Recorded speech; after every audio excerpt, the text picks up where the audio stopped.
Thank you. I'd like to acknowledge that Representative Keith Ellison from Minnesota has joined us. Mr. I can't, it's all, Adam.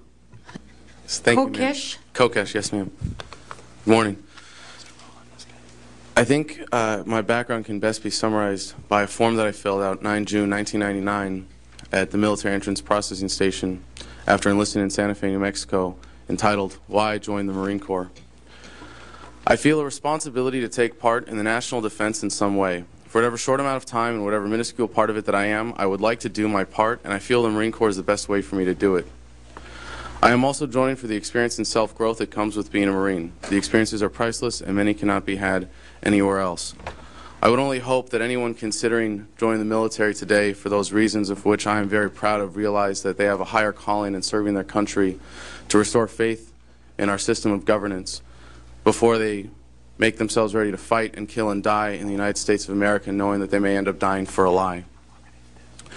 I joined the Marine Corps. I shipped to boot camp June 18, 2000, and checked into my reserve unit at the end of that year after completing artillery training at Fort Sill, Oklahoma, and went to college at Claremont McKenna in Southern California. And in the run-up to the war, I believed the narrative that was being put forth by this administration. I believed what Colin Powell said at the UN, and still I believed that the war would not be in this nation's best interest, and was against it from the beginning. But after the war, after the invasion, at the beginning of the occupation, I felt that what we were doing was cleaning up our mess and genuinely responsible foreign policy and trying to do good by the Iraqi people. So I volunteered to go with the Civil Affairs Unit. And in the 2 weeks between being activated and deploying to Iraq, I learned that what we were doing in civil affairs was going to be working with the Iraqi people on schools and mosques and clinics and water projects. And to me, it sounded like exactly what the president was promising that we would be doing in Iraq.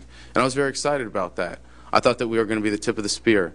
And I had to go to Iraq myself to find out that that was not the case, and that the greatest enemies of the Constitution are not to be found in the sounds of Fallujah, but rather right here in Washington, D.C.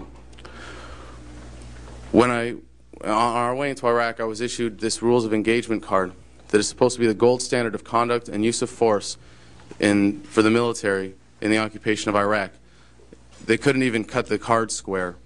But if I may, it begins with, nothing on this card prevents you from using deadly force to defend yourself. Section 1. Enemy military and paramilitary forces may be attacked subject to the following instructions. Positive identification is required prior to engagement. PID is, quote, reasonable certainty, unquote, that your target is a legitimate military target. If no PID, contact your next higher commander for decision. Section 1, Delta. Do not fire into civilian populated areas or buildings unless the hostile force is using them for hostile purposes or, if necessary, for your self-defense. Section 3 reads, you may detain civilians if they interfere with mission accomplishment, possess important information, or if required for self-defense. It says at the end, remember, attack only hostile forces and military targets. And at the very end, it says, these ROE will remain in effect until your commander, and then the rest of that sentence is actually cut off here.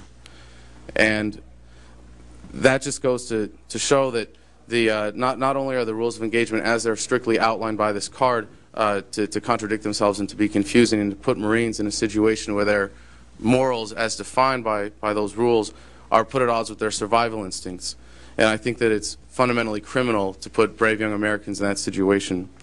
I was attached to Golf Company 2-1, my civil affairs team, before the siege of Fallujah, and we were called with them to support them in the blocking of the 2 bridges over the Euphrates River on the west side of Fallujah after 4 Blackwater security agents were killed and had their bodies burned and strung up on the northern bridge in April of 2004.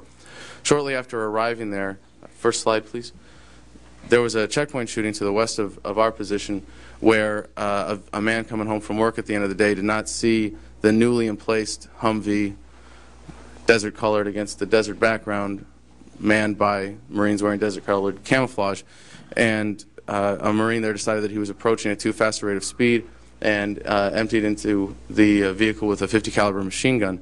We later justified this by saying that there were that hearing the vehicle burning afterwards, there were rounds cooking off from the heat, although it's clear from this picture and from every other examination that there were no rounds in the vehicle cooking off that would have made punctures in the outer body of the vehicle. Next slide, please.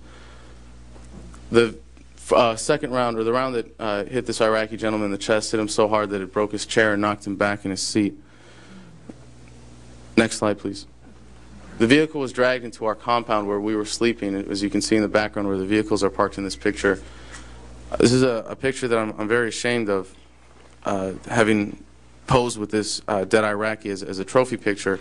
But what felt awkward to me at the time was not that, not so much that I was taking the picture, but rather that I had not killed this man, and I was taking a trophy of someone else's kill. And my entire team was present for this, including a major, and numerous members of my team took similar pictures. At the first Winter Soldier investigation in 1971, one of the Vietnam veterans held up a similar photograph and said, "Don't ever let your government do this to you. Don't ever let your government put you in a position where this attitude towards death and this disregard for human life is acceptable or common." And yet we are still doing this to service members every day as long as this occupation continues. Next slide, please. At one point during the siege of Fallujah, it was decided that we were going to allow women and children to leave the city. We thought this was the most magnanimous thing we could have done, and yet our rules were to let only women and children out. And so any male over the age of 14, or as we were told, anyone who was old enough to be in your fighting holes, too old to get out of the city, was turned away. And so my responsibility during this time at certain points was to go out on this bridge and turn away families. And like I said, we thought this was the most magnanimous thing we could have been doing. However, it's clear that we're giving these families an impossible choice, whether they could stay together with their families intact, or split their families up and hope that half of them end up with something better. But all that we had to offer them was literally the mosque across the street. Good luck. And what happened there can only be described as either the deliberate or careless creation of internally displaced refugees. During the siege of Fallujah, our rules of engagement changed so often that we were often uncertain of them. And at one point, anyone who was described as a suspicious observer would be a legitimate target. Anyone holding a cell phone, binoculars, or at one point anyone out after curfew. And this led to an incident where Marines were firing at firefighters and cops silhouetted against a fire that our indirect fire had caused, who were trying to help out the civilians that were being affected by that fire. After the siege of Fallujah, my team was tasked with setting up a checkpoint at the Civil Military Operations Center at Fallujah, where we detained various personnel at SNAP VCPs during the summer of 2004, many of whom were harassed unnecessarily.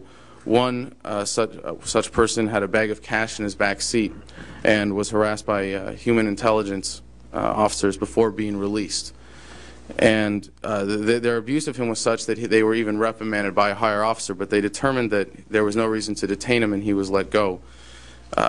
If that money was not intended for the insurgency before this incident, I have to assume that it was afterwards. I realized that we in civil affairs were a fig leaf. We were there to make the occupation look good. We even came up with a slogan to justify our existence to the infantry commanders that we had to beg to be able to get out and do our missions. And it was, "We care so that you don't have to." If there are any questions from members of Congress as to the particulars of any incident that I've mentioned here, I would be happy to provide names of all personnel and units involved, dates, and grid coordinates. I hope that my testimony has helped shed light into some of the shadows that make up our collective denial of the occupation of Iraq. As a country, we have allowed fear to overwhelm us and have failed ourselves by allowing this criminal occupation to have ever happened. You do not have to have served to see how recent pressures on the military are making us weaker as a country. You do not have to have witnessed the occupation firsthand to see its absurdity. And you do not have to be an expert on international relations to see the disastrous effects of our foreign policy. Ignorance, propaganda, and distraction have made up the last refuge of those Americans who would rather remain in denial about our current state of affairs. Now that we are facing the truth, and the majority of America is at least nominally against the occupation of Iraq, what fate will we claim for our nation? For some, their silence will be their hypocrisy, and their inaction will be their complicity with the destruction of our great union. But I have an unwavering faith in my country, and I know that the self-righting ship of the United States of America will one day regain its course, but only with the great toil, courage, and sacrifice that it demands of its winter soldiers. I am proud to call myself one of them today. Thank you. Thank you very much.